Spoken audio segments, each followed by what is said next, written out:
மொட்டை அடிக்கணும்னா ஒத்த மொட்டை அடிச்சுக்கிட்டேன், அழகு குத்திக்கிட்டேன். தீமைச்சாச்சு. அந்த கோயிலுக்கு போ, அந்த பரிகாரம் பண்ணு, இந்த கோயிலுக்கு போய் இந்த பரிகாரம் பண்ணுனா எல்லாத்தையுமே பண்ணிட்டேன். இனிமே என்ன பண்றதுன்னு தெரில. திடீர்னு பார்த்தா பார்க்குற இடத்துல நீ தெரியற. என்கிட்ட ஏதோ சொல்ல வரேன்ற மாதிரி தோணுச்சு. அந்த பாட்டி சொன்னாங்க குலதெய்வம் கோவமா இருக்கும்னு. உனக்கு கோவம் வர அளவுக்கு நாங்கள் என்ன பண்ணோன்னு தெரில.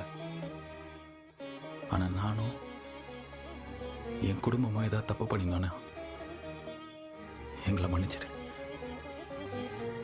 ஏதாவது ஹெல்ப் பண்ணு ப்ளீஸ். வேற யார்கிட்ட கேட்கறதுன்னு தெரில. நீ தானே குலதெய்வம், ப்ளீஸ்.